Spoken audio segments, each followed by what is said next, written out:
Em 1º de maio de 2011, fuzileiros navais americanos invadiram a residência de Osama Bin Laden em Abbottabad, Paquistão.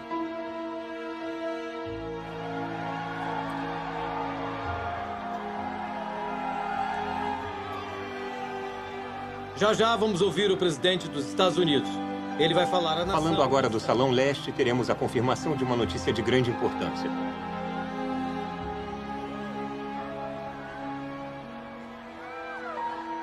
Boa noite. Nesta noite, posso comunicar ao povo americano e ao mundo que os Estados Unidos conduziram uma operação que matou Osama Bin Laden, líder da Al-Qaeda. A operação em Abbottabad levou 40 minutos.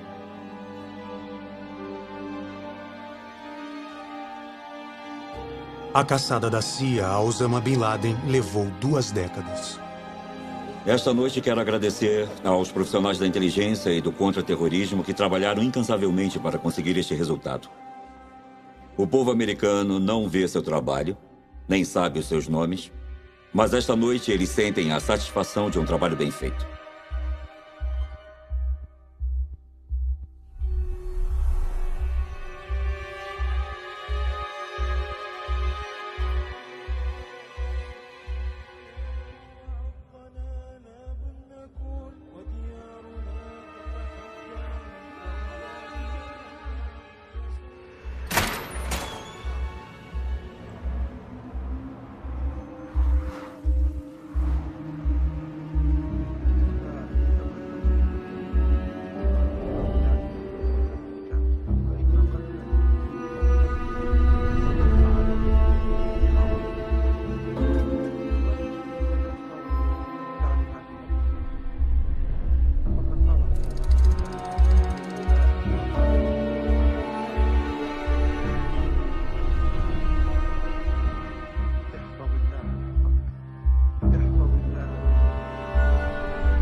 A caçada.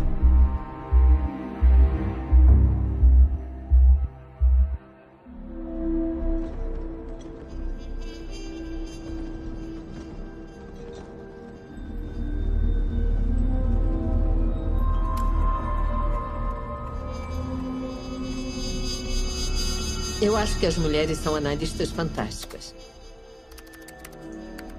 Temos paciência e perseverança. E nem sempre queremos receber gratificação imediata.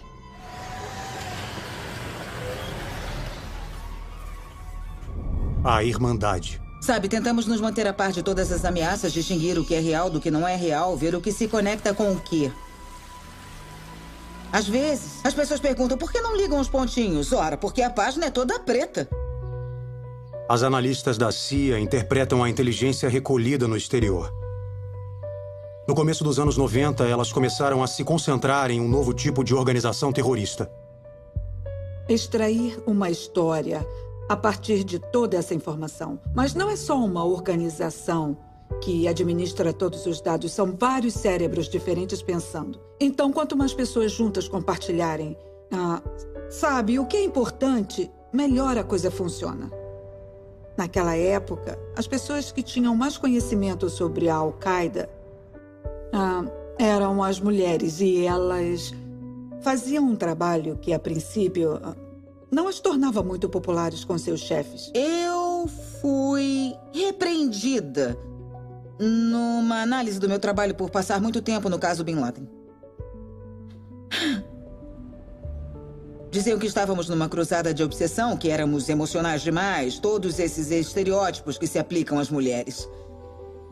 Homens atiram cadeiras, mulheres choram, e eu te pergunto o que é melhor.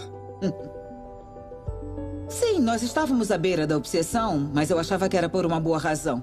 E estávamos numa cruzada. Eu não chamaria aquilo de cruzada. Tínhamos paixão pelo que fazíamos, com certeza. Havia uma norma burocrática na época que dizia que não devemos ter paixão por nada.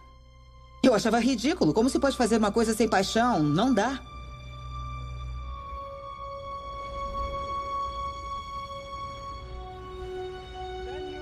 A América não vai deixar de apoiar os judeus que estão matando muçulmanos até que ataquemos e levantemos a bandeira do jihad. Osama Bin Laden, 1993. Os infiéis não vão parar até serem confrontados com o jihad.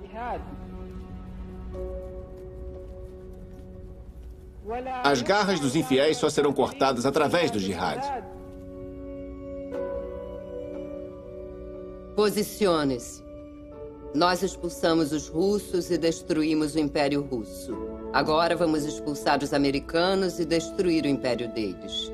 Deu certo naquela época e vai dar agora. Ele achava que os Estados Unidos estavam fazendo um movimento contra os muçulmanos. E que essa era a razão de todas as coisas ruins que estavam acontecendo. Guerreiro antissoviético coloca seu exército rumo à paz. No começo dos anos 90, Bin Laden não estava escondido e negava qualquer laço com o terrorismo. A Al-Qaeda era uma organização secreta, desconhecida pelo governo americano. Uma lousa vazia.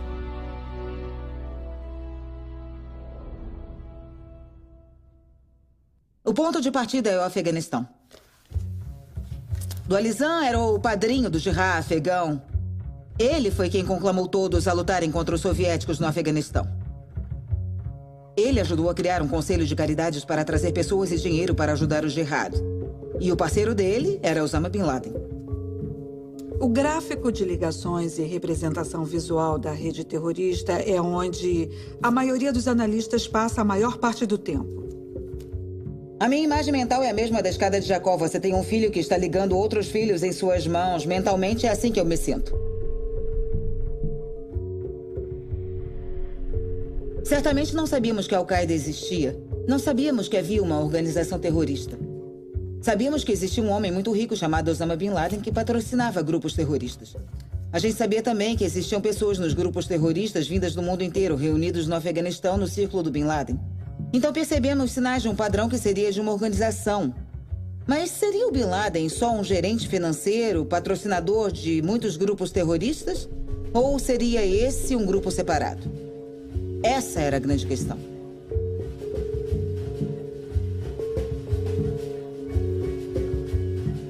Mesmo na comunidade analítica, existe uma porcentagem relativamente pequena de pessoas que são realmente boas em dar sentido a informações que aparentemente não estão conectadas. Chamamos isso de análise padrão, tentar descobrir o que os fatos revelam. E essas pessoas precisam se dedicar muito a questões como terrorismo, luta antidrogas, tráfico internacional de armas, porque você está lidando com pedacinhos de informações espalhados por toda parte e é preciso dar um sentido a tudo isso. E essas organizações, e certamente a Al-Qaeda era uma, não tinham ainda interesse em anunciar sua presença para o mundo. É preciso descobrir que eles existem enquanto eles ainda estão negando, inclusive para os amigos, que eles existem. Isso exige um certo talento, uma certa habilidade. Ou o que as pessoas chamam de mágica. Não que os analistas façam isso, mas as pessoas que não têm talento chamam isso de mágica. Eu tenho aqui 4 moedinhas. Quando você está seguindo um evento de inteligência, às vezes as coisas se movem e mudam de formas difíceis de se ver. Você acha que está num lugar e aparece em outro. Sendo assim, é impossível prever o que acontecerá. Então, essas moedas, eu vou pular uma de cada vez daqui até aqui. Mas vou fazer isso de forma invisível. 1, 2, 3, 4. Olha só.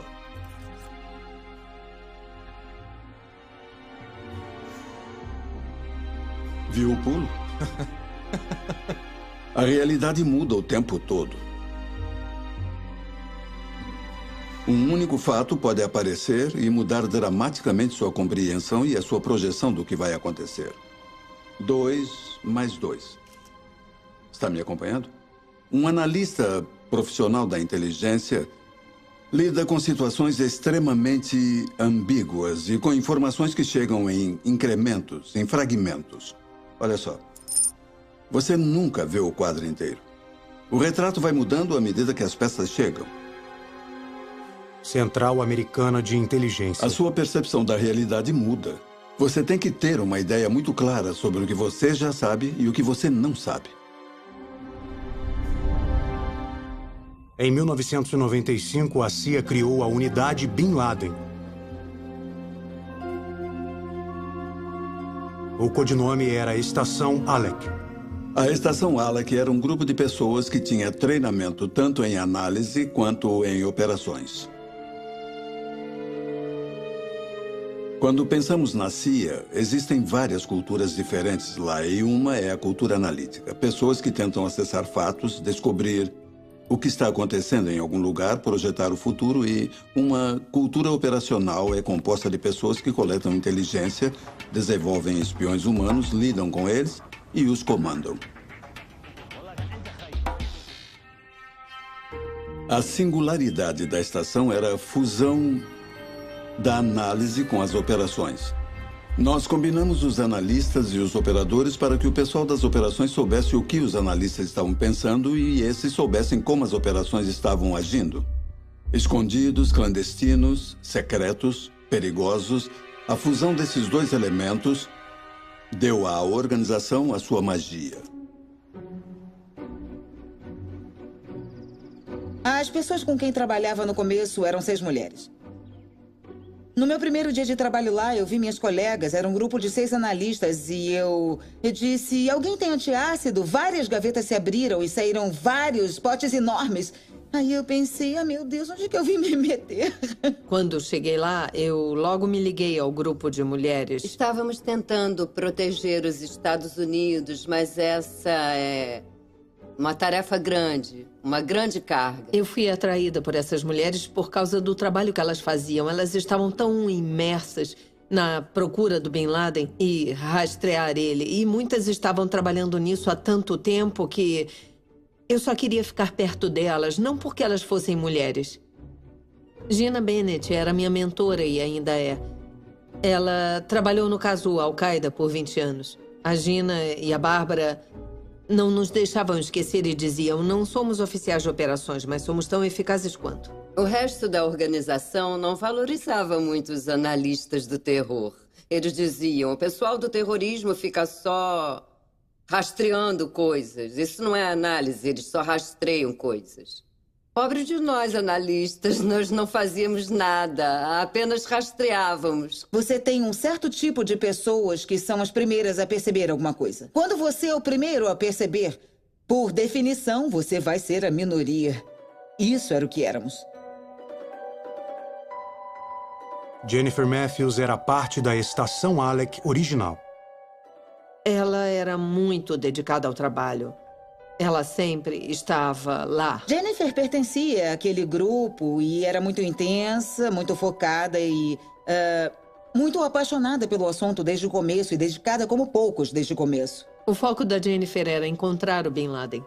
Ela sempre deixou claro que iria ficar na nossa equipe até que ele fosse encontrado. Podia ser meio áspera, assim. Mas sabe, equipes são formadas por pessoas de diferentes personalidades. E no final das contas, isso não importa muito. O que importa é realizar o trabalho.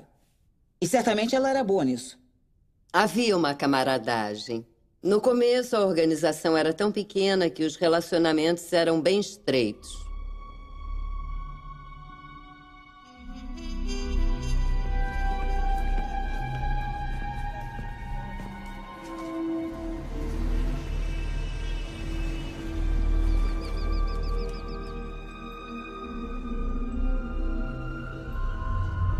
Alcance.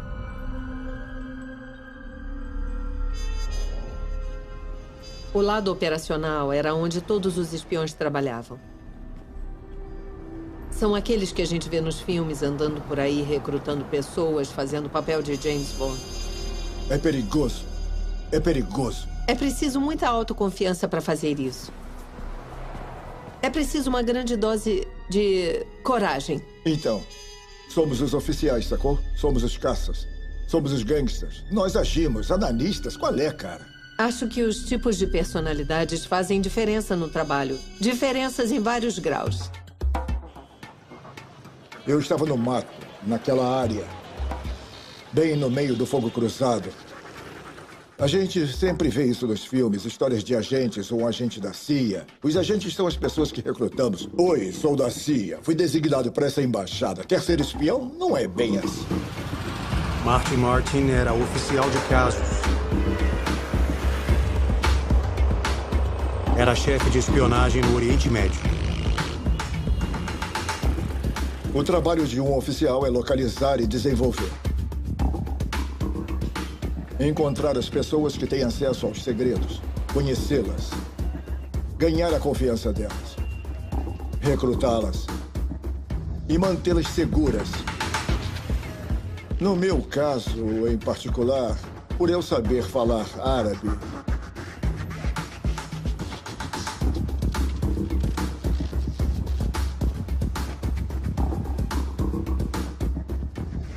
eu fui designado para me encontrar com amigos nossos em áreas de alto risco, muito perigosas. Obviamente, é muito importante desenvolver a confiança. Eles te olham nos olhos e veem um americano que arriscou tudo para chegar até lá e se sentar com eles.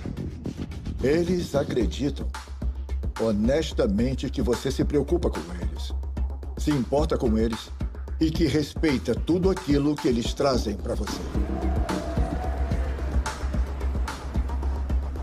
Você está jogando xadrez.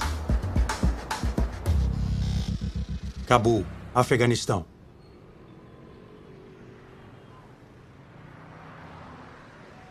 Osama Bin Laden, 1989. Ele pergunta como chegar até o Afeganistão. A resposta é muito simples, meu irmão.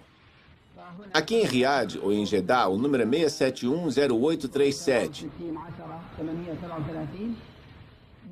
Você pode conseguir uma passagem de avião através de uma organização beneficente que vai cobrar 75% do preço da passagem de avião para Islamabad. Mais uma vez, o número é 6710837. Peter Bergen faz reportagens no Afeganistão há 30 anos. Ele estava basicamente recrutando estudantes universitários da Arábia Saudita que fossem idealistas para lutar contra os soviéticos. Muitos deles foram para o Afeganistão, incluindo Osama Bin Laden.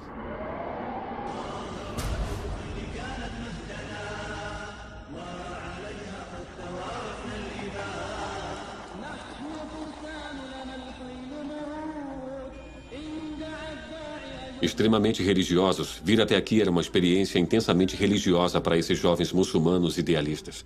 E muitas revistas publicaram histórias de pessoas dizendo que os corpos dos mártires que lutaram contra soviéticos não se decompunham e que tinham cheiro de perfume. Essa era uma propaganda muito eficaz para recrutar pessoas como voluntários.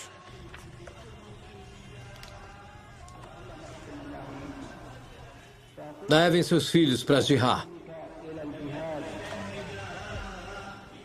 Cortem seus laços com eles. Se eles morrerem ou caírem, terão homens entre os homens. Uma revista chamada Jihad estava à venda nos países do mundo islâmico. A primeira edição foi publicada em 1984. Tem uma pessoa chamada Abu Abdullah nessas revistas que era o próprio Bin Laden. Ninguém sabia realmente quem era o Bin Laden naquela época. No aeroporto de Islamabad, seus irmãos vão estar te esperando e eles vão te levar para o campo de treinamento. Um julgamento analítico. Então, durante a guerra contra os soviéticos, os acampamentos foram levantados pelo Bin Laden e outros para treinar afegãos e gente vinda do mundo inteiro para lutar contra a União Soviética.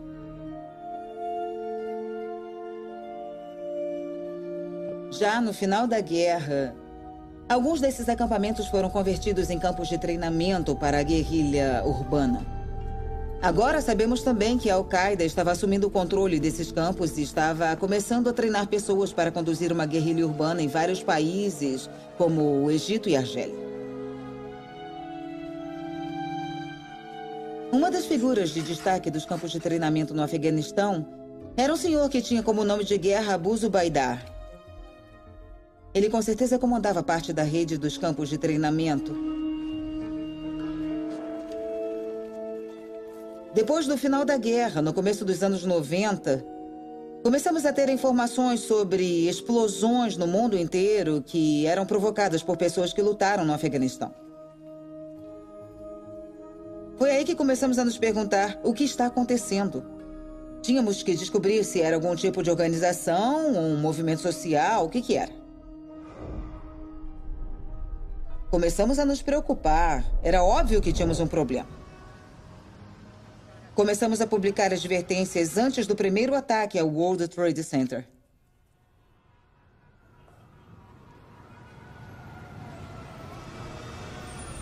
26 de fevereiro de 1993.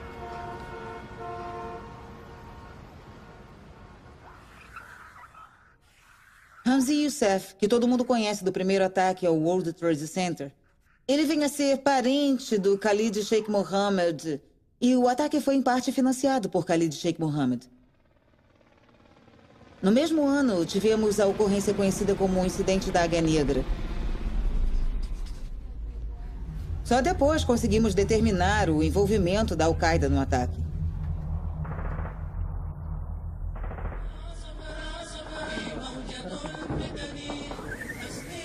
Os planos tinham múltiplas nacionalidades. Não eram eventos normais. Não dava para atribuir a apenas um grupo terrorista o que estava acontecendo.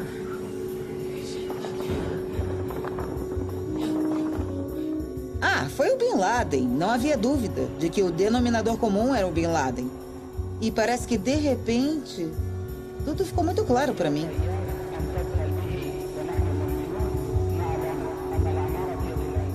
Já em 1998, dava para dizer com certeza que era uma organização terrorista mundial e que Bin Laden era o cabeça da organização. O objetivo era o jihad global. Eles queriam criar um governo islâmico global, não era só na Arábia Saudita. Ninguém tinha certeza do nome da organização porque alguns chamavam de Exército Islâmico. No meu julgamento analítico, o nome era Al-Qaeda. Cindy Storer enviou à CIA o primeiro aviso ao presidente sobre a Al-Qaeda. Uma declaração de guerra.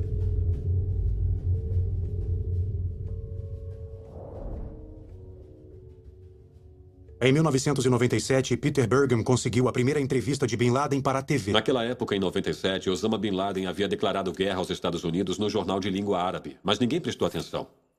Eu estava argumentando com ele que se ele quisesse declarar guerra aos Estados Unidos, que não fizesse isso na BBC, e sim numa rede americana. Porque, sabe, a CNN é assistida no mundo inteiro e temos uma reputação de sermos justos. Foi um longo processo, eles estavam muito preocupados. Vocês são agentes da CIA? Vão dar a Osama Bin Laden uma chance justa de se declarar nessa entrevista? Mais ou menos um mês depois, recebemos uma mensagem codificada de que encontraríamos com Bin Laden.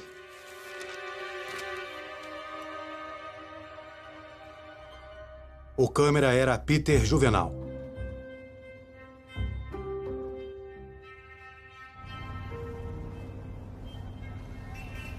Eles vieram nos buscar numa van parecida com essa, não é? Era bem parecida com essa, sim, mas era de noite. Era de noite, era. Eles nos deram óculos escuros com cartolina cobrindo as lentes. Foi uma espécie de venda improvisada. Isso. Eles colocaram imediatamente na gente. Colocaram, sim. Foi isso.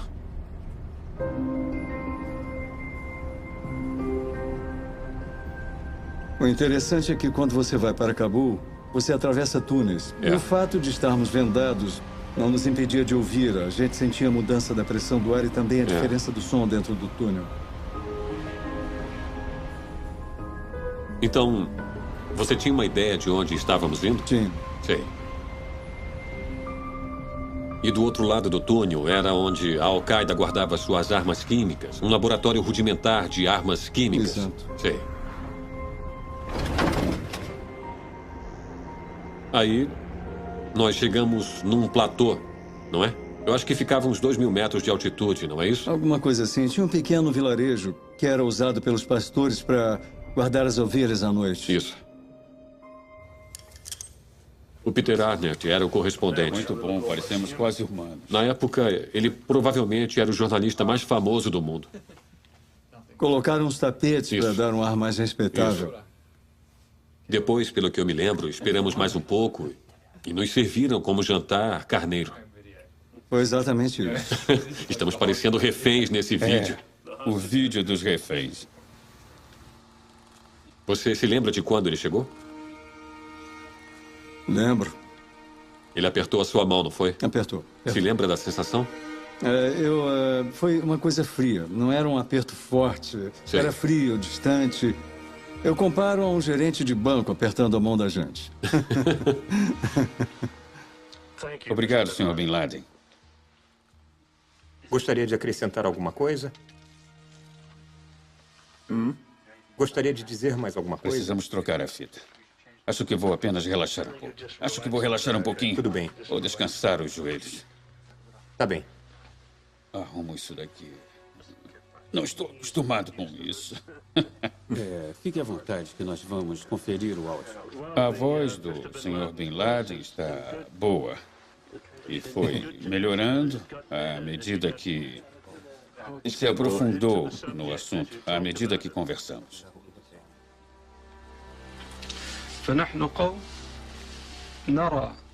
Acreditamos que a morte, em nome de Alá, é uma grande honra desejada pelo nosso profeta. Como ele uma vez disse, eu juro por Alá que eu desejo lutar por Deus e sua causa. E se for morto, eu voltarei, lutarei de novo e serei morto. Ser morto pela causa de Alá é uma grande honra, conferida apenas àqueles considerados os melhores muçulmanos. Nós amamos esse tipo de morte mais do que vocês amam a vida.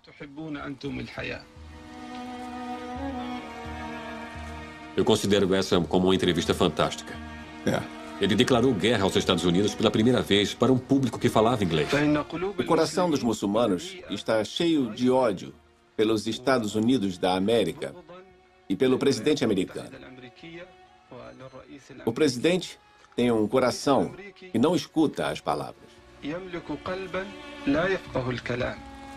Perguntamos por quê. Porque o governo americano é um governo injusto. Ele basicamente nos deu uma enorme lista de reclamações sobre a política externa americana nos países islâmicos. Eles cometeram atos que são extremamente injustos, odiosos e criminosos. Pedimos que esclarecesse. Ele estaria falando de uma guerra contra soldados americanos ou americanos civis? Eles não podem ser isentos de responsabilidade, porque eles elegeram o seu governo. Ele basicamente disse que os soldados americanos eram o alvo primário, mas se os americanos civis ficassem no caminho, o problema seria deles. Não podemos garantir sua segurança. Ele disse que, na opinião dele, os Estados Unidos eram tão fracos quanto a ex-União Soviética. Os americanos ainda arrotam seu poder por aí, mesmo depois de derrotas sucessivas, do Vietnã a Beirute e de Adele à Somália. Ele disse que, mais dia menos dia, os Estados Unidos sofreriam tanta pressão que abandonariam o Oriente Médio. E era exatamente o que ele queria. Quais são os seus planos para o futuro?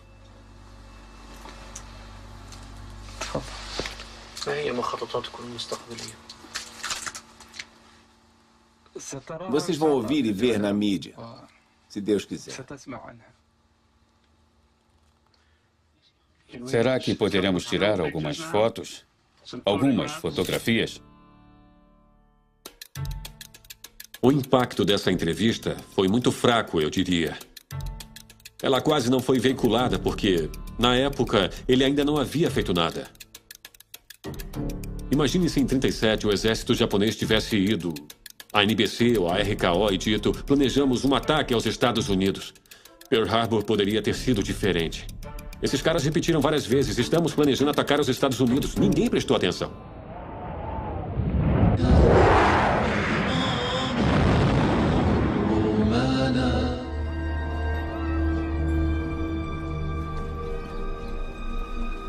Em 1998, a Al-Qaeda começou a atacar.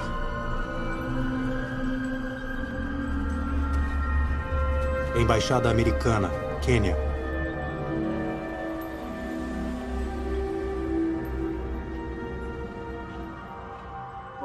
O prestígio americano foi abalado. Navio USS Cole, Iêmen. Alvejamos o navio de guerra americano, USS Cole. No dia em que destruímos o Cole no mar,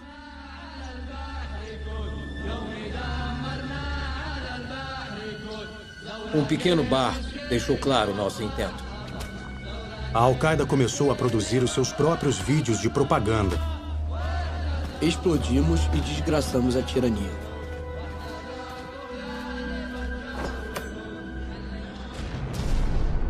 Eu sempre prestei atenção às declarações deles. As escolhas deles e o que queriam dizer era muito importante. No princípio, eles não queriam crédito por nada, não queriam se responsabilizar. Depois aceitaram mais. O crédito, na verdade, começaram a exigi-lo. O jihad contra a América, a luta contra os americanos, é o centro da nossa fé.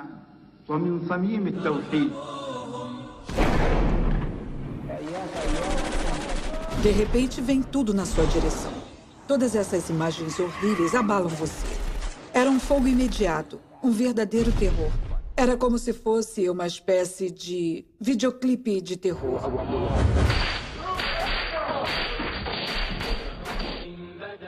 A Al-Qaeda é uma organização global com representantes em mais de 60 países, falando 60 idiomas diferentes. Então, eles têm que se comunicar claramente através dessas declarações e têm a obrigação religiosa de prevenir seus inimigos. Por todas essas razões, fazia muito sentido acreditar no que diziam. Sabemos que os americanos estão nos escutando. Estamos lançando uma guerra psicológica para destruir o prestígio do inimigo. Não se preocupem, eles estão escutando. Estavam planejando alguma coisa, mas onde? O quê? Quando? Será um ataque armado? Será que vai ser um sequestro? Será que vai ser um assassinato? Uma bomba? Como? Onde? Não tínhamos nenhuma resposta. A CIA fez um ótimo trabalho durante essa época. São dezenas e dezenas de relatórios nos quais defendemos o ponto de vista de que Bin Laden tinha intenção de atacar os Estados Unidos.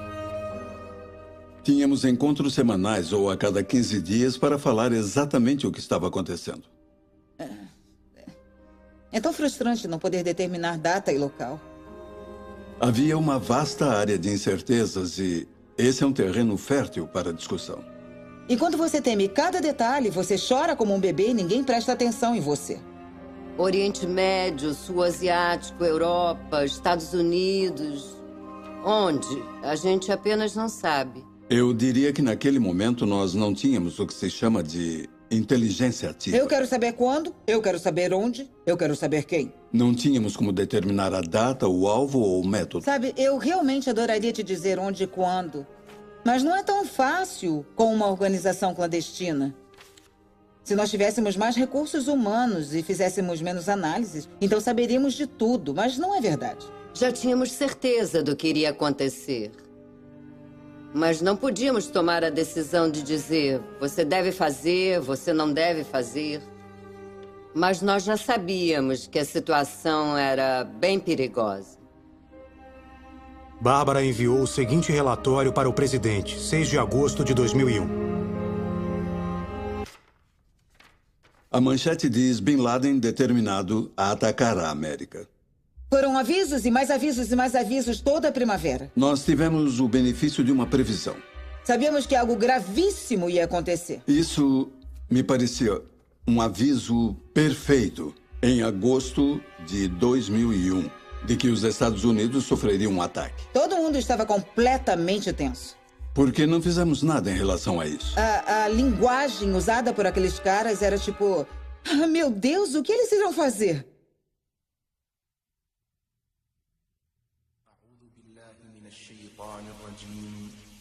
Esse vídeo da Al-Qaeda é a visão de Bin Laden sobre o atentado de 11 de setembro. Foi divulgado depois dos ataques. O conhecimento é para agir por cima. Ataque surpresa a Manhattan. Os heróis desses ataques receberam treinamento intensivo e aprenderam a dominar a cabine de pilotagem para permitir que os pilotos levassem os aviões até os alvos e garantissem a sua proteção até o momento em que o avião atingisse o alvo.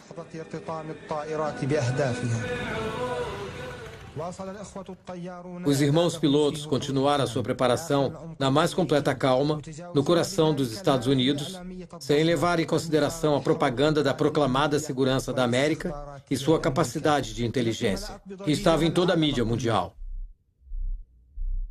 Os heróis deixaram testamentos nos quais explicavam as suas razões e motivações por trás desse ato abençoado. Eu digo para a América, se quiserem que seus soldados e sua população estejam seguros, então devem retirar todas as suas forças das terras muçulmanas. O mundo é a palavra da espada. Até que todos os males sejam eliminados, esses desprezíveis enganaram até o mensageiro do povo e sua força de vontade. A nossa terra não será violada, nossos leões vão cuidar dela. O mais imundo dos bandidos nos atacou. Onde estão as espadas? Se esqueceram de que nunca nos curvamos.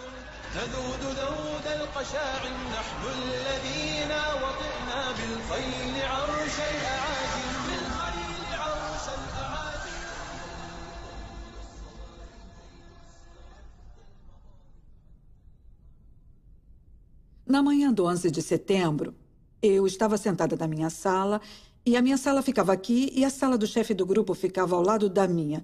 E a minha porta estava aberta. Quando eu saí, eu vi um analista correndo freneticamente pelo corredor. E era um dos analistas mais velhos. Analistas velhos não correm.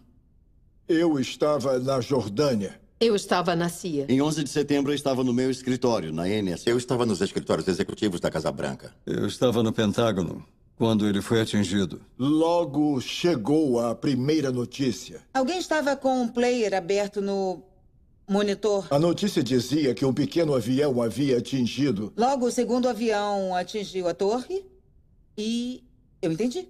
Naquele momento, não havia nenhuma dúvida de que aquilo era o que estávamos esperando, tinha acontecido. São as palavras que passaram pela mente de todos. É isso. Foi o Bin Laden. É um ataque, é terrorismo. E foi a Al-Qaeda. Eu sabia quem eles eram, conhecia suas intenções. É isso aí. Conseguiram o que queriam. É estado de guerra. E fomos imediatamente evacuados depois do segundo avião, porque achamos que o próximo, o avião de Shanksville, vinha em nossa direção. Foi o mais completo caos. O avião passou mais baixo do que a minha janela. Minhas duas assistentes olharam pela janela e viram 757 abaixo dos seus pés. Houve uma ordem imediata para que todo o prédio fosse evacuado. Exceto os analistas de contra-terrorismo. Basicamente, saímos dos andares altos e fomos para o centro de operações. Eu disse, escutem, o chefe disse para não sairmos. Mas, se vocês quiserem sair, eu cubro para vocês. Acontece que ninguém saiu.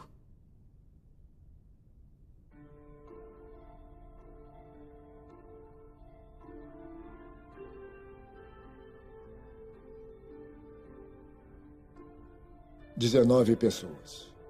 Vejam esses rostos e pensem nas consequências trágicas e terríveis. 19. Apenas 19. 19 representando milhares que foram para os campos de treinamento do Afeganistão. 19 representando todos aqueles que foram patrocinados e treinados, jovens abençoados que agiram naquele dia.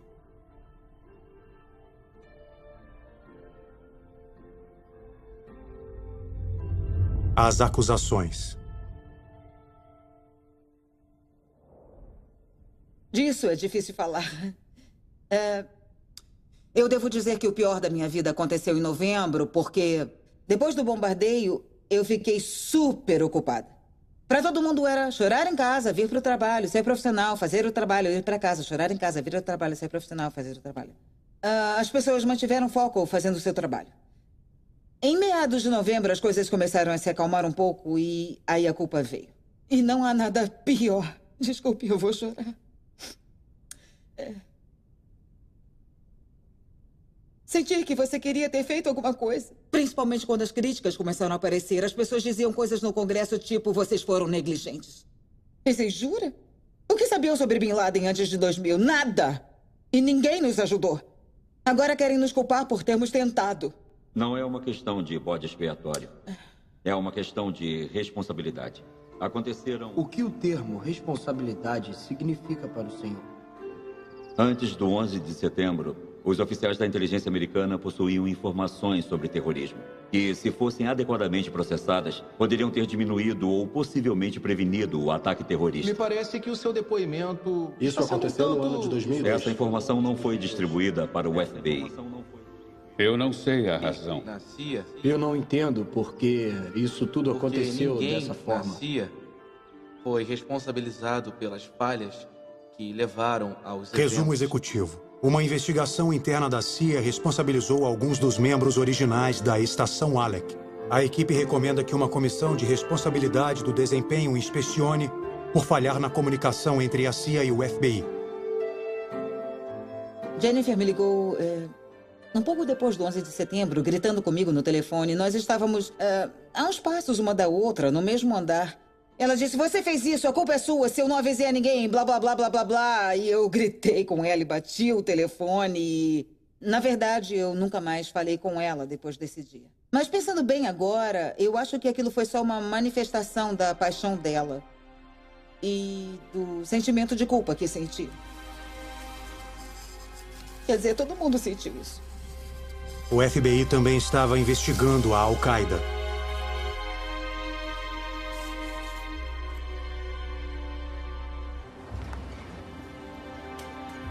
No Iêmen, a equipe do FBI estava preparando um processo criminal contra Bin Laden. 6 dias após o 11 de setembro, seu ex-guarda-costas foi interrogado. Recebemos ordens de evacuar o Iêmen. A equipe inteira já havia embarcado no avião. E eles pediram que eu deveria ficar com um indivíduo chamado Nasser al-Bari. Abu Jandal.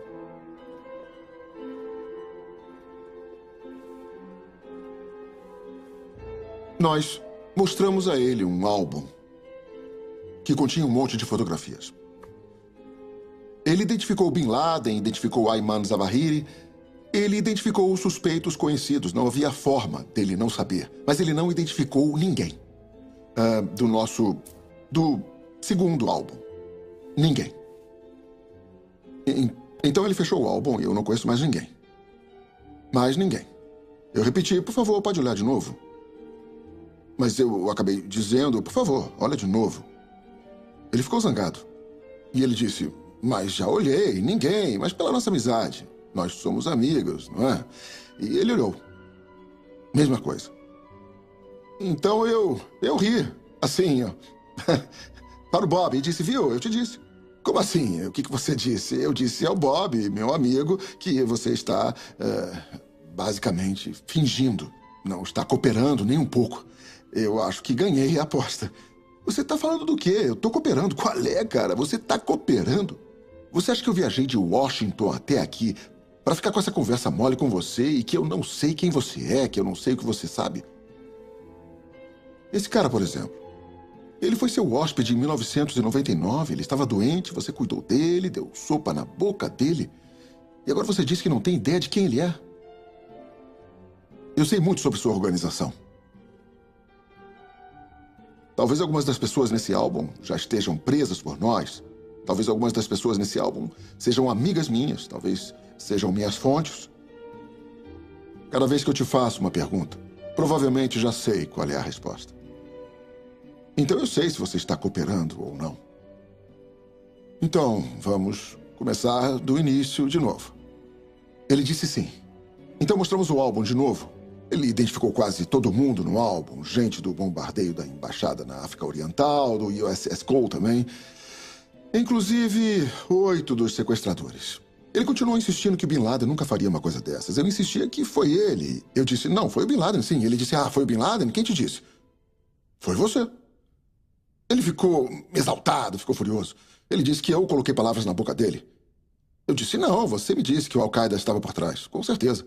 E eu peguei a pasta na qual eu havia colocado as fotos que ele identificou dos 7 sequestradores ou 8 sequestradores. Eu coloquei tudo na frente dele e disse, você quer saber quem são os sequestradores? Esses são os sequestradores.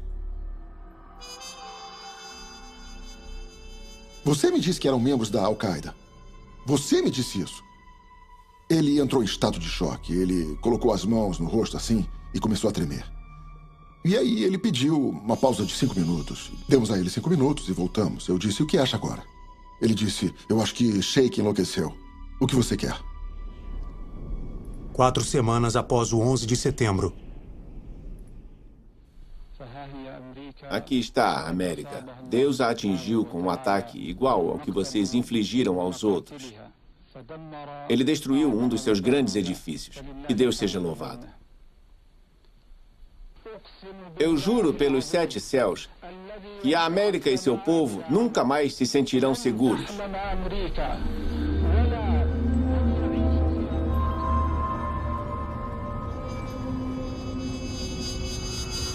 Algumas pessoas, a maioria mulheres, foram acusadas. Acusadas. Vocês não fizeram as conexões. Não ligaram os pontinhos. Fracassaram. A máquina de Washington se virou contra eles e disse a culpa de vocês. Vocês construíram o diagrama e não conseguiram conectar. Estava tudo lá. Fomos nós que decidimos apagar os pontinhos. Alô? Eles vão nos atacar. Aquelas foram noites de serão. Ia para casa dirigindo, pensando no que o pessoal das operações fazia e que ameaças pareciam genuínas. Você pensa nos seus amigos da linha de fogo, pensando em algum apresentador de TV que fez comentários vazios, sabe, acusando, tentando se promover na TV, sem entender a sinceridade das pessoas envolvidas. Isso me causava muita tristeza, porque eu sabia que eu ia ter que ir lá falar com as pessoas. Escuta, eles não entendem o que estão fazendo, pode ter certeza. Bola pra frente. O desmantelamento. Uma coisa que as pessoas não entendem é como a CIA se sentiu isolada naquela época. Por causa da evolução dos eventos da história, chegamos àquele momento com um conhecimento único sobre esse fenômeno Al-Qaeda. Acho que o sentimento comum a todos nós era o peso de prevenir o acontecimento de um evento similar no futuro. No dia 11 de setembro, o presidente nos reuniu e disse: eu quero ver um plano de guerra. Bom, já estávamos trabalhando nisso há muito tempo. Estávamos prontos.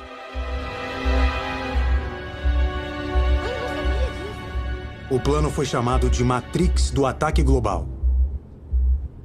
Os elementos incluíam ataques de drones, interrogatórios coercitivos, autorização para matar ou capturar membros da Al-Qaeda. Foi a ação mais abrangente da história dos Estados Unidos. O desafio de analisar a Al-Qaeda depois de 11 de setembro era entender o suficiente para primeiro abalar e depois desmantelar. Não é só abalar as bases, porque se você abalar uma organização, o adversário está tão comprometido que ele acredita que o que faz é inspirado pelo livro sagrado. Então eles logo vão partir para um novo ataque. O mais importante é o desmantelamento. Como vamos destruí-los não é uma tarefa fácil. Como você encontra os operadores, os financiadores, os treinadores, etc.? Como podemos saber onde vão estar aqui amanhã para capturá-los?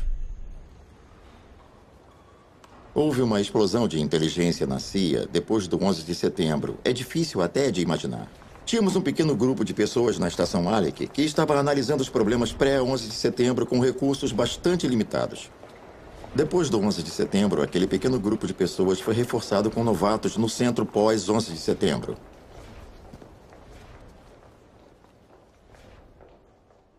Houve uma mudança fundamental na organização.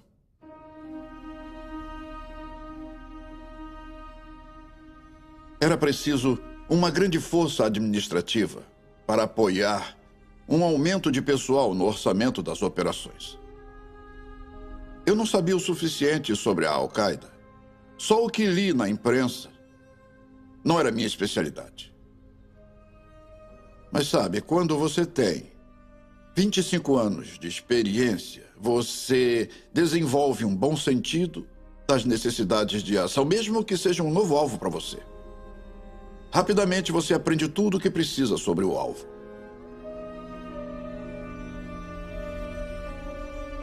José Rodrigues chefiou o Centro de Contra-Terrorismo da CIA.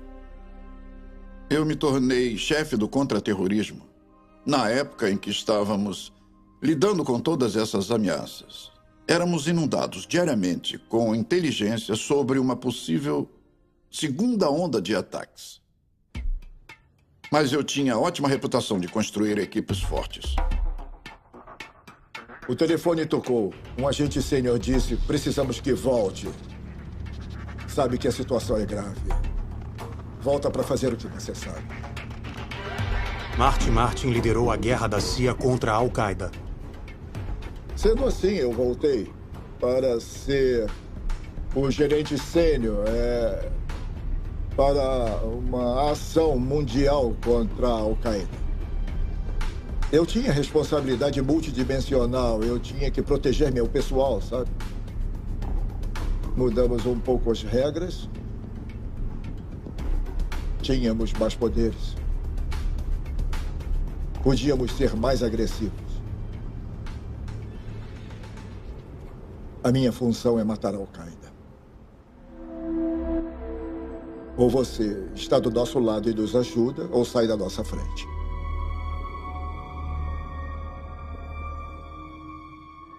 Estávamos focando na captura de Abu Zubaydah. Ele sabia quem eram os líderes. Ele conhecia os métodos de ataque, os alvos. Ele era o líder de mais alto escalão da Al-Qaeda que já havíamos capturado.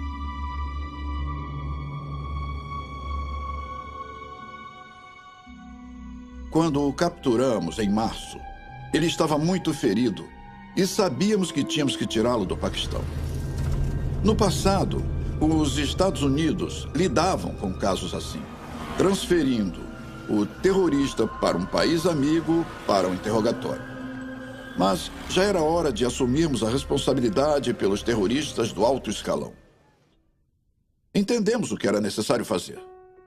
E fizemos. Tiramos muita gente ruim das ruas. Eles foram colocados, já é de domínio público, em, digamos que em prisões especiais. Site negro.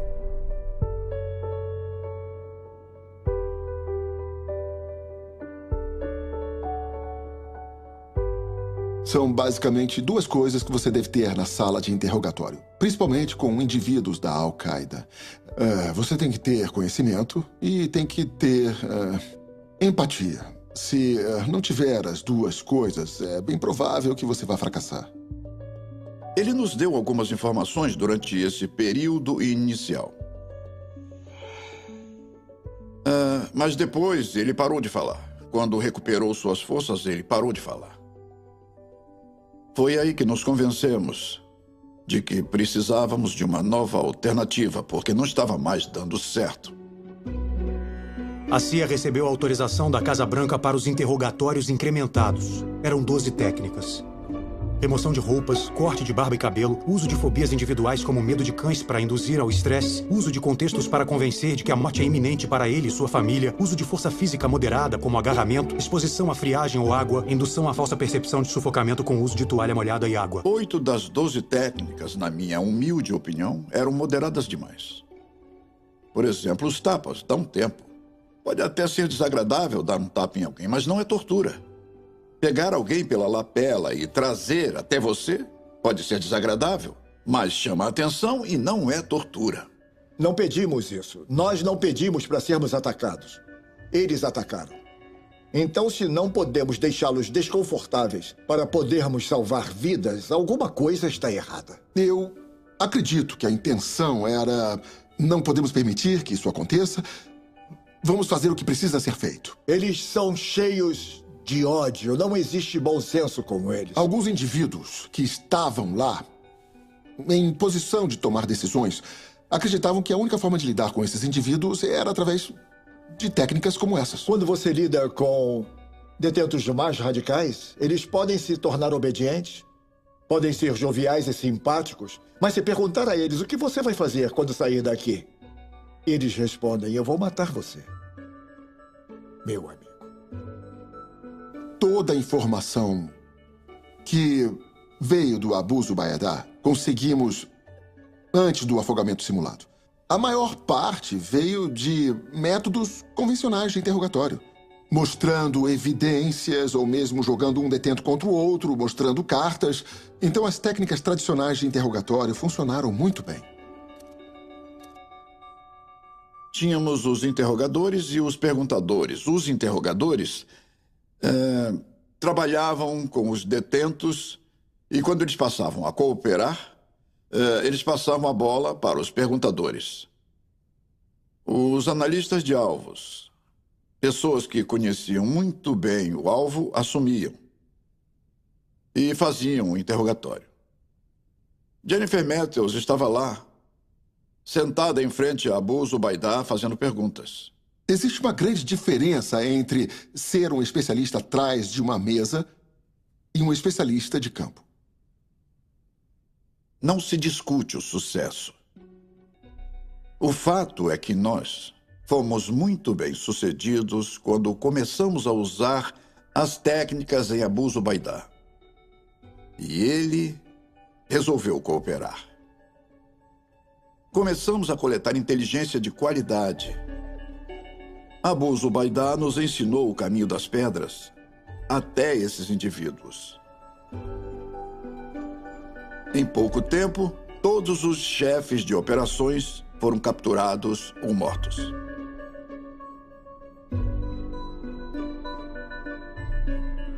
Hanzi bin al-Shib, Nashiri, Hambali, KSM. Lembra desse cara? Foi uma boa captura. Khalid Sheikh Mohammed era o número 3 da Al-Qaeda e o arquiteto do 11 de setembro. Depois da sua captura, os noticiários mostraram essa velha fotografia. Mas ele estava com uma roupa árabe, yuppie, todo arrumadinho e almofadinha. Eu falei: esquece isso, eu quero o cara mau, subalterno, saiba qual vai ser o seu futuro. Esse aí é a figura paterna, esse aqui é o gangster-chefe. Martin escolheu uma nova foto para a imprensa. Esse é o seu futuro. Khalid Sheikh Mohammed sofreu o afogamento simulado 183 vezes. Eles tentaram quantificar o número de banhos de água. E depois os banhos de água foram computados também como afogamento simulado. Então, 183 banhos de água no Khalid Sheikh Mohammed se tornaram 183 afogamentos, o que é loucura. Olha, não é o FBI contra a CIA. Eu posso garantir que a afirmação de que as confissões foram resultado do afogamento simulado não é verdadeira. Só 3 terroristas que mataram americanos sofreram afogamento simulado. Em alguns casos, só foram durante alguns dias. No caso de Abu Zubaydah e Khalid Sheikh Mohammed, durante poucas semanas. Esse programa evoluiu porque algumas das coisas que eles tentaram não funcionaram. E durante o processo evolutivo, eu me dei conta de que não queria fazer parte disso. Eu não queria ser testemunha disso. Eu falei com o quartel-general e eles nos tiraram de lá. Sabíamos que o povo americano iria, em algum momento, ficar sabendo de tudo. Não tínhamos ilusões. Então tentamos criar um contexto histórico que não existia ainda. Entendo que as pessoas se sintam desconfortáveis com isso, mas as nossas opções não eram muito boas. Povo da América. Esse discurso tem o objetivo de prevenir uma outra Manhattan. Antes de começar, quero dizer que a segurança é um pilar indispensável para a vida humana e que homens livres não abrem mão da segurança. No final de 2004, Bin Laden divulgou seu primeiro vídeo em 3 anos. Depois do 11 de setembro, as pessoas esperavam que ele provavelmente fosse para Tora Bora. E ele foi. Depois de Tora Bora, ele deve ter ido para Kunar. E depois, para algum lugar. Uma outra observação foi que ele sempre foi visto na fronteira entre o Afeganistão e o Paquistão. Talvez até no Afeganistão seria o meu palpite. Ele estaria no Afeganistão porque era a casa espiritual do jihad afegão. Todos perguntavam, onde está o Bin Laden? Todo o tempo. Quando fui depor no Congresso, a primeira pergunta foi, onde está o Bin Laden? Fui até o Salão Oval algumas vezes e a pergunta do presidente era, onde está o Bin Laden? Todo mundo me fazia a mesma pergunta, onde está o Bin Laden? Eu estava frustrado, porque eu tinha que admitir que não sabia. Uma vez, um dos meus colegas veio a mim e perguntou, cadê o Bin Laden? Eu respondi, quer saber, eu estou tão cansado disso. Da próxima vez, a próxima pessoa que me perguntar onde está Bin Laden, eu vou dizer, quer saber? Vai se fuder. Vai se fuder. Naquela mesma noite, eu voltei para casa e a primeira coisa que minha esposa me perguntou foi, cadê o Bin Laden? Por que ninguém acha ele?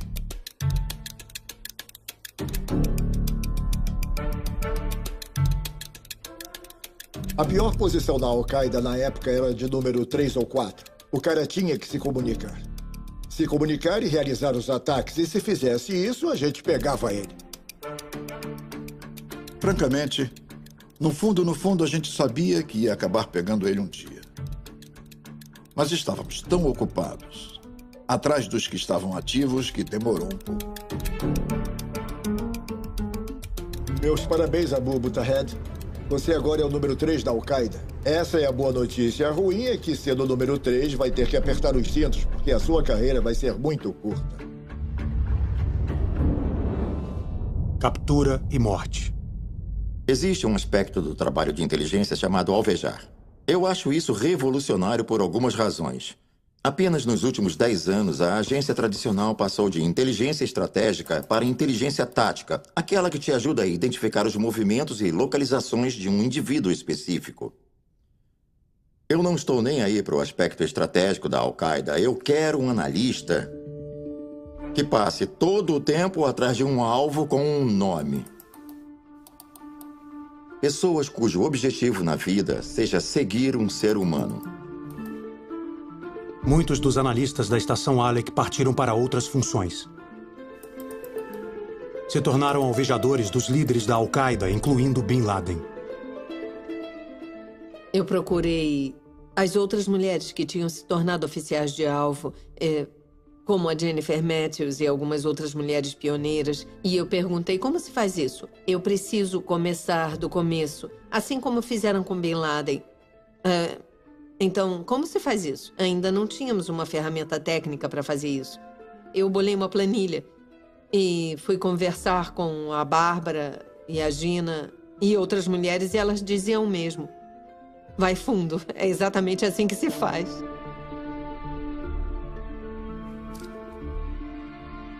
Todos deixamos um rastro digital diariamente, assim como os terroristas. Quando essa pessoa viaja, quando essa pessoa fala ao telefone, quando obtemos a informação de um mensageiro da Al-Qaeda e seu destinatário e comparamos essa informação com algo arquivado há 1 ou 2 anos. Quando um terrorista é rastreado no campo, uma comunicação mandada para a estação pode resultar em ação contra este alvo no dia seguinte.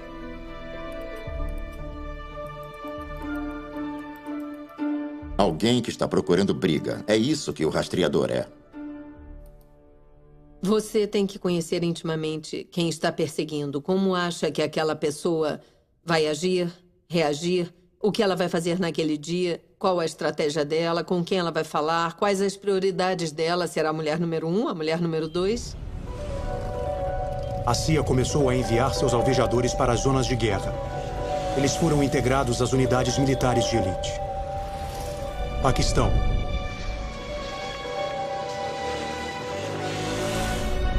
Sanaa. Cabul.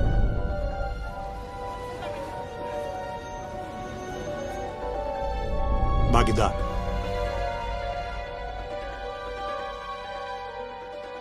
Neida Bacos foi à guerra do Iraque.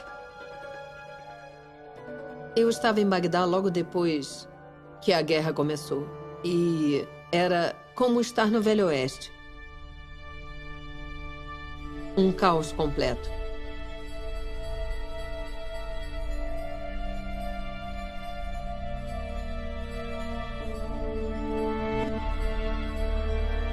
No princípio, Bin Laden estava empolgado com o Iraque.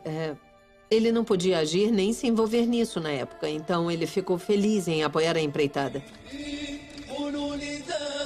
O alvo dela era o líder da Al-Qaeda no Iraque,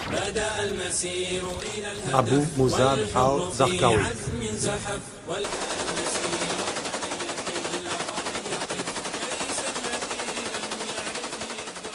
Ele era um terrorista tão brutal. Eu acho que nós devíamos ao povo do Iraque a remoção dele.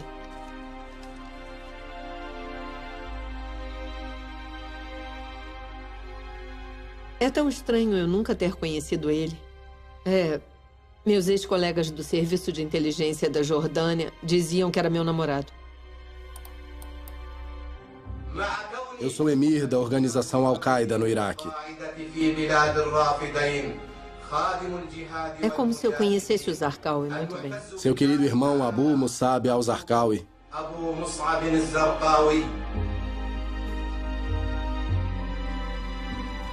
Era um cara reservado. De uma forma patológica, ele era um monstro. Tinham chamadas às 2 ou 3 da manhã do chefe do grupo sempre que um bombardeio acontecia, sempre que ele mandava mensagens de texto, sempre que ele alvejava uma mesquita ou outro alvo. Eu pensava nele 24 horas por dia e isso ficou bem desagradável depois de um tempo. O modelo, para mim, era muito claro. Nossas forças especiais, nossos operadores de ações especiais, os analistas deles e os nossos trabalhavam conjuntamente. Todos na linha de fogo, nas nossas estações de campo, apoiando as operações. Havia especialistas e as lições e a habilidade de organizar operações de inteligência combinadas com operações especiais para criar sinergia, uma sinergia letal.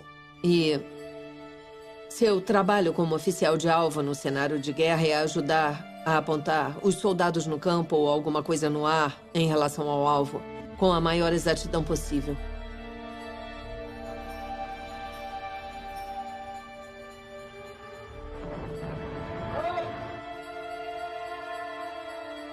Para mim, a guerra é quase como um material radioativo que você não deve tocar a não ser que tenha um grande entendimento dos danos que ele pode causar.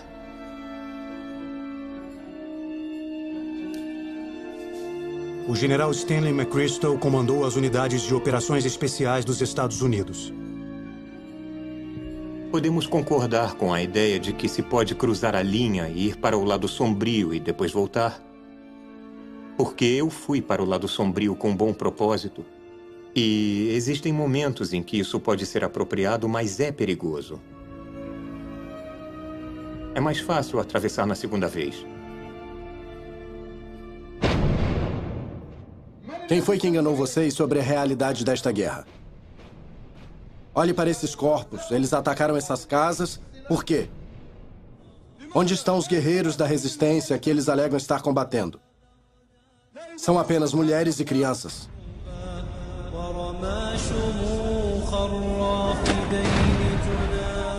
Eu não gostava de estar presente aos ataques e eu era uma analista. Eu não era...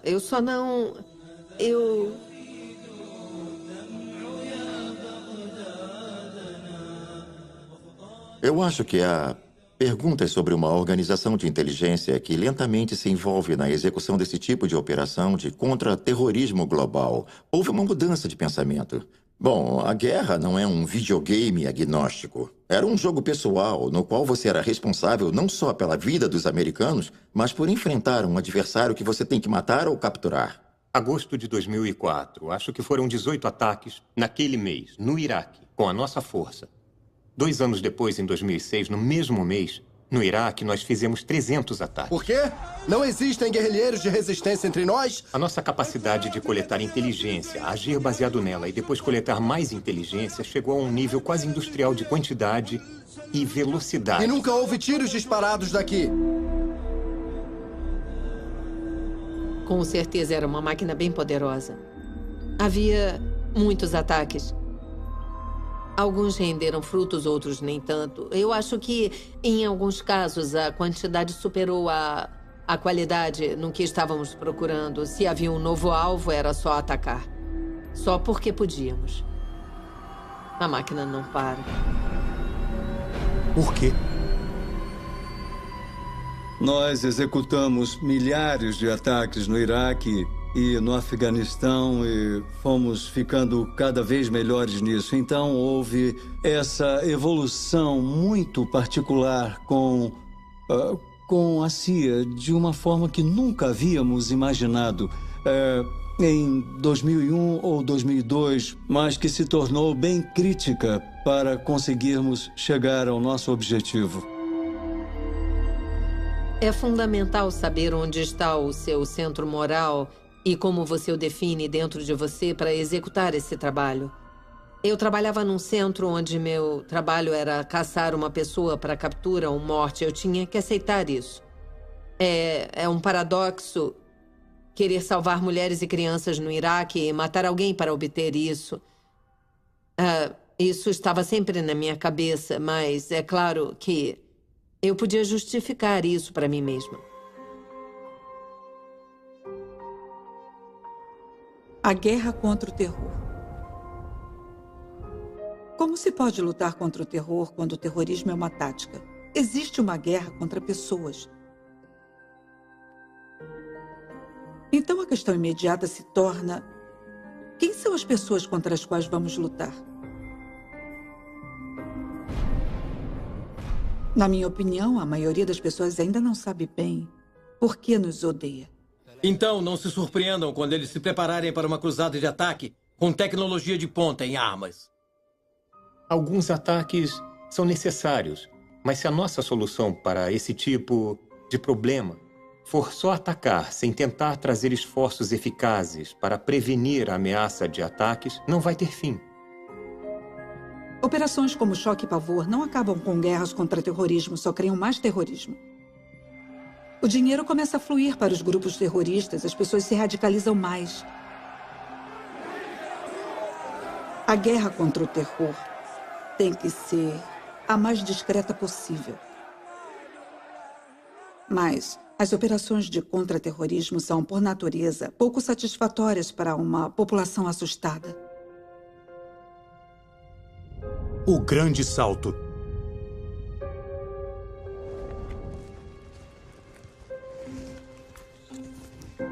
Estávamos trabalhando próximo à unidade do Bin Laden e a dinâmica do relacionamento do Zarqawi com o comando da Al-Qaeda gerou muita especulação sobre o que acontecia na liderança da Al-Qaeda.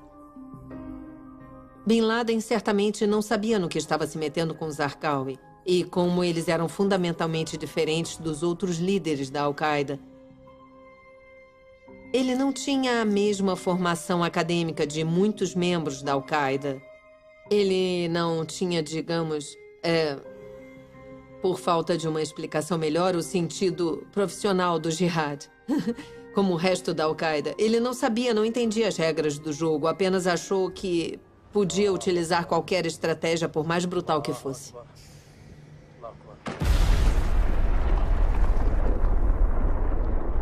Bin Laden ordenou que Zarqawi parasse de matar muçulmanos. Estamos muito preocupados com o seu jihad. Sem apoio popular, nosso movimento vai ser esmagado. Sendo assim, evite qualquer ação que o povo desaprovaria. Zarqawi ignorou a carta. Foi surpreendente escutar que Zarqawi não era obediente. Ele era insubordinado. Bin Laden mandou um homem de confiança para reassumir o controle. O nome dele era Hassan Gu. A equipe de Neida Bacos estava no seu rastro. Hassan Gu era um mensageiro da Al-Qaeda. Ele estava trazendo uma outra carta da central da Al-Qaeda para o Zarqawi sobre como conduzir as operações no Iraque. Quando nos demos conta de que Hassan Gu viajaria para o Iraque, achamos que era uma boa oportunidade para nós, então planejamos uma operação com a minha equipe na nossa base do governo curdo para capturar ele. E o governo curdo ficou com ele e obtivemos muita informação dele, incluindo o nome do Al-Qaeda e seu significado, o papel que representava na central da Al-Qaeda e com Bin Laden. Tá satisfeito? Você sabe como o nome Al-Qaeda surgiu?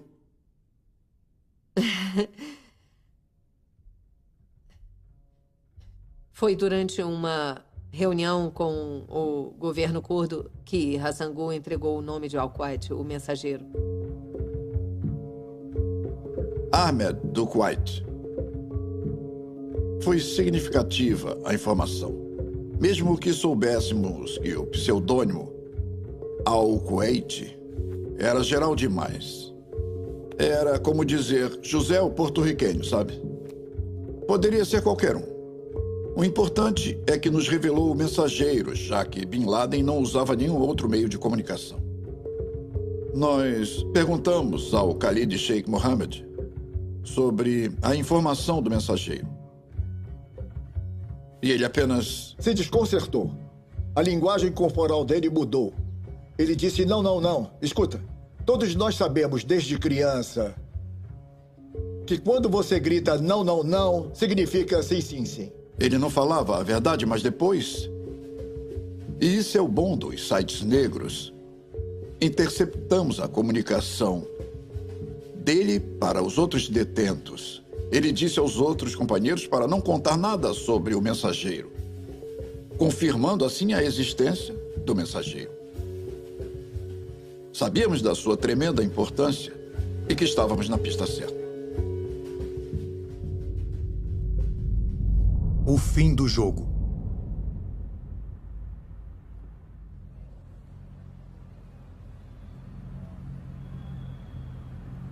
Michael Hayden se tornou diretor da CIA em 2006.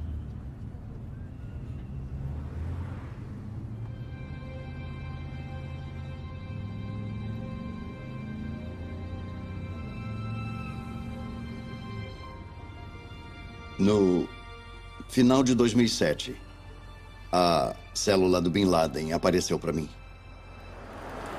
Algumas dessas pessoas já faziam isso bem antes do 11 de setembro. Estou falando do tempo da estação Alec. Essas pessoas passaram suas vidas atrás desse alvo. Eles disseram, vamos tentar outra abordagem. Deve ser a rede de mensageiros. Tivemos informações sobre os mensageiros. Vamos tentar progredir a partir disso.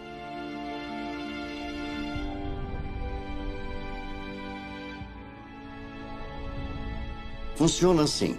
A informação chega, você cataloga, organiza, e aquele pedaço do quebra-cabeças pode ficar numa gaveta por 4 ou 5 anos, até que chegue outro elemento que dê sentido a tudo aquilo que você não entendeu por um longo período de tempo. Isso, na verdade, aconteceu com um trabalho que fizemos para caçar Osama Bin Laden através de seu mensageiro.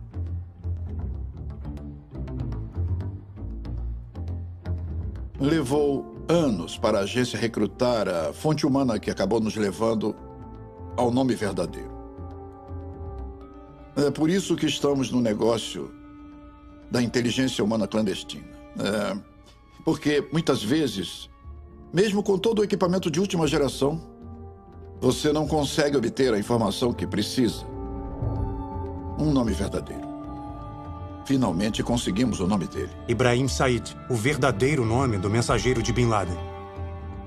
Seja lá qual for, não interessa. O nome árabe, sabe? Mas com o nome verdadeiro, conseguimos descobrir muito sobre ele. A partir dali, a agência conseguiu fazer o que faz tão bem: rastrear e encontrar um homem.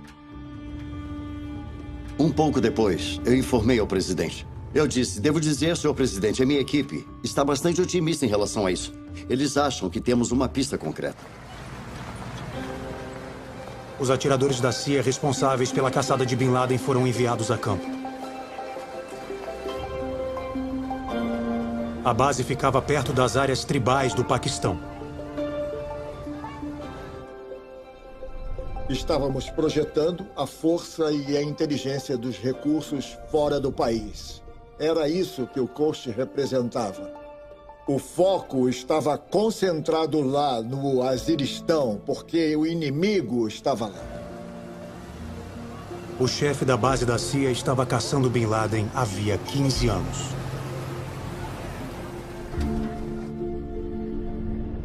Jennifer Matthews era a chefe da base da CIA lá. Ela estava lá para manter o dedo no pulso das informações que chegavam até a base. Ela nunca anunciou isso de forma direta, de forma tão clara, mas o meu entendimento é que ela estava lá para alvejar e matar todos os líderes sêniores da Al-Qaeda. Eu perguntei a ela, você acha que nós vamos pegar ele? Ela sorriu e disse, vamos pegar ele e espero fazer parte disso. Então...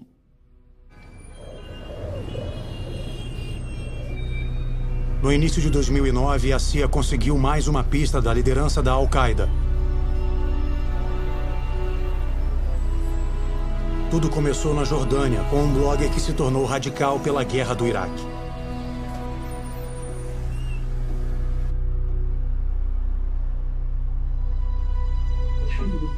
Deus me abençoou a me dar esse sonho.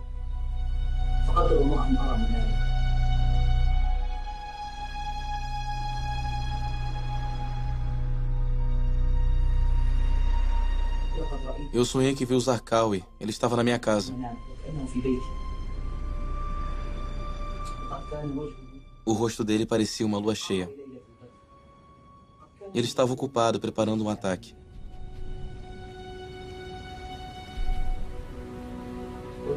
Eu desejei poder lutar e morrer ao lado dele. Sou seu humilde irmão da Jordânia. Tenho 32 anos e sou médico. Ruman al-Balawi. Ele não era aquele radical típico. Ele era médico e trabalhava numa clínica de refugiados. Joby Warwick cobre a CIA para o Washington Post. Ele tinha um hobby muito perigoso, que era escrever esse blog e se meter em confusão. Depois de alguns meses, ele se tornou um dos autores mais acessados da internet. E tanto a CIA quanto a inteligência jordaniana foram recrutar Balawi para ser espião. Depois de várias semanas, eles o convenceram a trabalhar para eles. Honestamente, a história começou quando eles invadiram a minha casa no meio da noite. Eles me levaram para o quartel-general da inteligência jordaniana.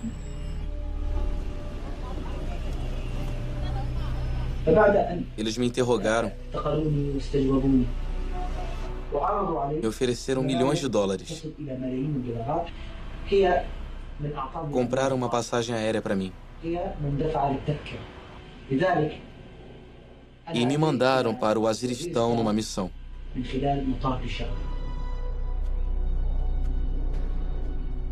O Balawi chegou ao Paquistão e desapareceu completamente. Provavelmente ele já era esperado como informante e sua cabeça deve ter sido cortada. Ninguém ouviu nada do Balawi por 3 meses. De repente, ele reapareceu dizendo: eu consegui penetrar na organização. O Balawi era médico. Agora ele estava tratando o líder número 2 da Al-Qaeda, Ayman al-Zawahiri. Eu mandei para eles um vídeo dos líderes da Al-Qaeda. Quando o Balawi enviou essa informação para o quartel-general da CIA, todo mundo vibrou. Até a Casa Branca foi avisada. Esse jovem, Balawi, vai nos levar direto para o número 2, talvez até para o número 1. Eles acreditaram na veracidade da informação. Pediram um encontro frente a frente. O encontro tinha que acontecer num lugar no qual a CIA pudesse controlar o ambiente. Naturalmente, esse lugar era a base da CIA em Khost. Coube a Jennifer Matthews organizar um plano para trazer o Balawi para dentro da base em Khost, sem ser detectado. O grande problema é que ninguém na CIA conhecia o Balawi.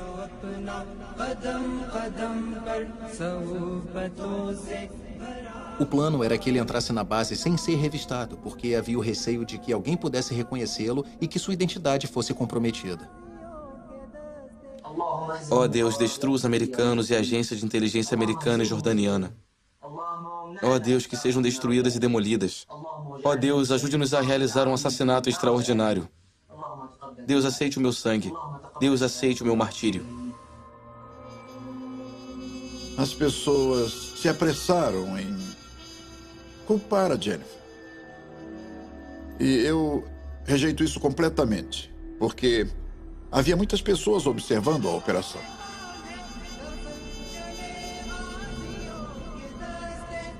As pessoas queriam acreditar que a fonte era boa. Eles vão pensar que eu sou um espião. Mas vão me ver virar uma bomba. Havia muita pressão vinda da Casa Branca e de outros lugares dizendo: prossigam, prossigam, prossigam, temos que fazer isso. Vão me ver virando um foguete. Tenho certeza de que havia pessoas, vozes dizendo: talvez não. Talvez seja o caso de ir devagar. Isso acontece em muitas operações. Mas não aconteceu nessa. Foi preparada uma operação para que ele passasse pelos portões sem ser sequer observado pelos guardas. Ele foi penetrando na base, passou pelo 2º portão, passou pelo 3º portão e conseguiu chegar até o coração da base, um ponto secreto. Eu vou pegar vocês da CIA. Eu vou pegar vocês. Havia um total de 14 oficiais da CIA alinhados para recebê-lo. A morte chegará até vocês da forma mais inesperada. Balawi saiu do carro pelo lado errado, cantando palavras em árabe. Deus é grande. Antes que alguém pudesse impedir Balawi, ele pegou o detonador. Isso é para vocês. Não é um relógio, é um detonador. Para matar o máximo de pessoas que eu puder. Irão todos para o inferno. Balawi apertou o botão. Foi tudo pelos ares, com uma terrível explosão que matou quase todo mundo, que estava em contato direto com o Balawi na hora da explosão. Escutamos a explosão, mas quando vimos a fumaça vindo do ponto exato onde eu sabia que o Chapman estava, eu sabia que a base havia sido atingida. Sabíamos que alguém havia entrado na base e sabíamos que a agência havia sido atingida. Sabíamos que a coisa era ruim.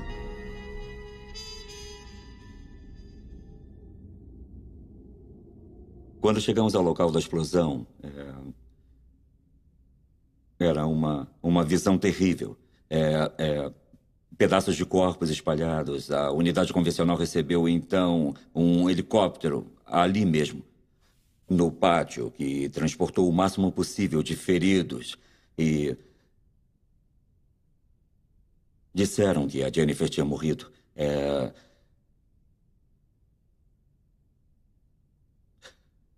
O chefe de logística dela, que trabalhava muito próximo a nós na base diariamente, também morreu.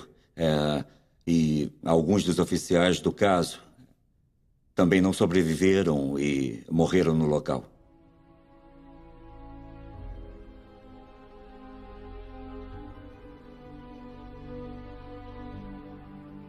Quando se faz isso e continua, eventualmente existem perdas. E nós perdemos. Perdemos muita gente boa. Em memória dos que perderam suas vidas a serviço do seu país. Quando ouvi dizer que Jennifer estava em Coast, eu fiquei chocada por ela ter sido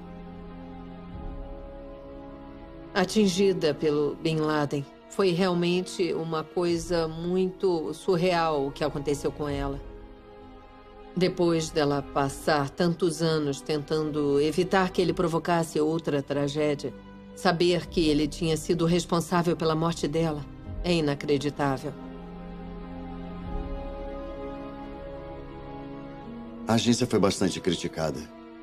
Francamente, eu entendo. Mas não íamos chegar a Abbottabad sem Coast. Uma agência que não aceita correr riscos que eram evidentes em Coast e que, infelizmente, acabou em tragédia. Uma agência que fizesse aquilo não seria a agência que faria tudo para construir a trilha que nos levasse a Abbottabad. De fato, alguns dos seres humanos que construíram a trilha até Abbottabad morreram em Coast. Essa era a equipe americana, caçando Bin Laden e lutando contra a Al-Qaeda. E essa foi a poderosa ligação entre os dois eventos.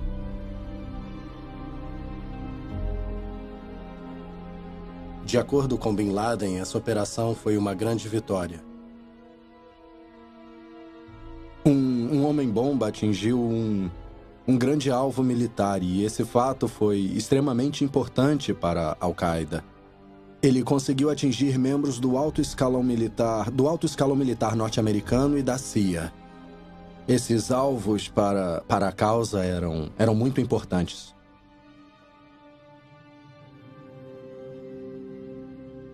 Bin Laden foi viver em Abbottabad em 2005. Sua família nunca deixava a residência. O mensageiro era sua única ligação com o mundo exterior. Mustafa Ansari é um jornalista saudita e o único que tinha acesso à família de Bin Laden. Ele estava convencido de que não importava quem estivesse à sua caça. Um guerreiro da Al-Qaeda não poderia ser morto, a não ser que cometesse um erro.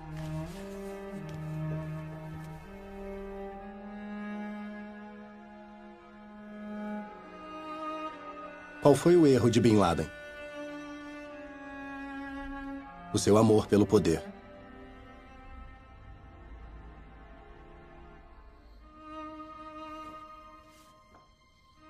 Ele regularmente mandava o mensageiro ir e vir.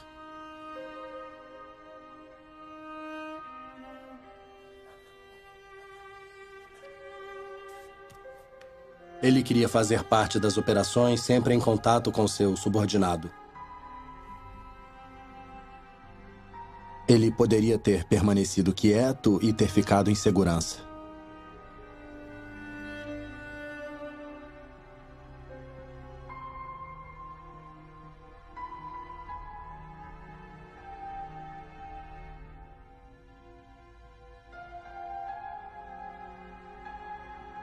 A ideologia de Bin Laden.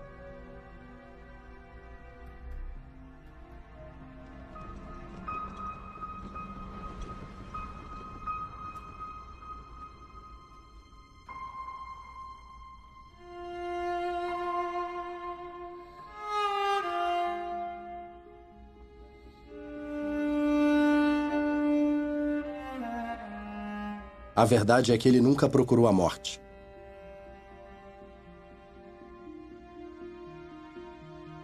Ele costumava dizer que a morte pela sua causa seria uma coisa bonita.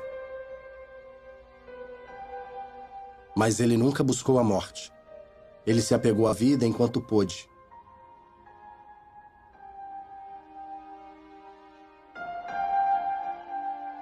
Ele fez o possível para continuar vivo.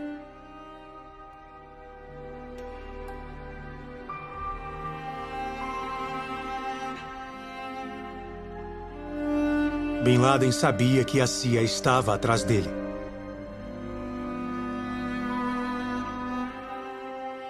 Mas ele não sabia que estavam rastreando o seu mensageiro.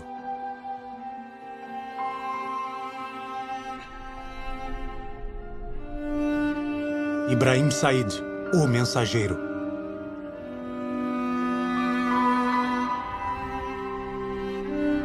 Paquistão.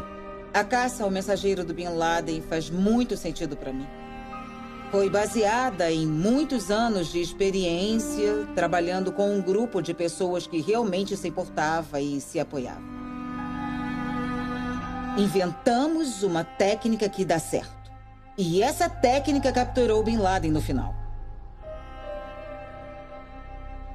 Eu recebi uma ligação de um ex-colega e ele disse para ligar a televisão. Eu estava em casa. Liguei no noticiário e o presidente ia se pronunciar. Eu sabia que aquele seria um bom dia no escritório.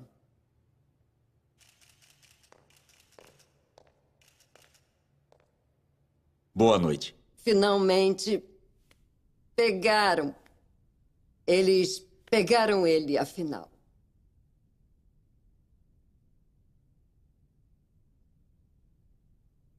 Aquele foi um momento muito especial.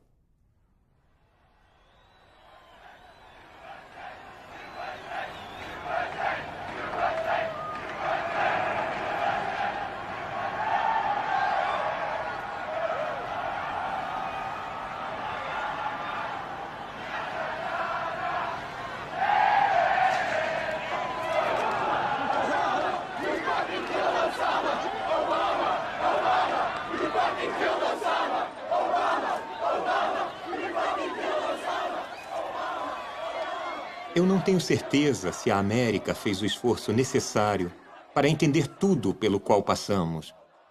A coisa fundamental não é como realizar essas operações. É preciso entender por que as pessoas que lutam contra nós fazem o que fazem. Por que o inimigo é o inimigo? Se não entendermos por que eles estão fazendo isso, vai ser muito difícil dar um basta.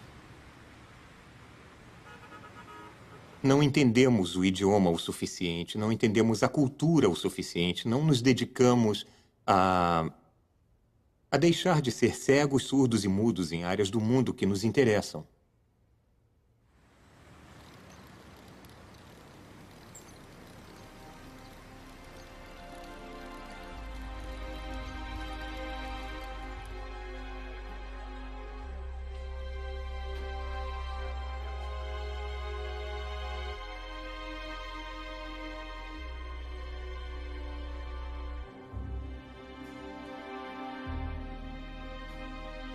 Seria um capítulo para terminar. Muito bem. Mas não acabou. É triste. Eu acho que vamos passar por essa situação de novo.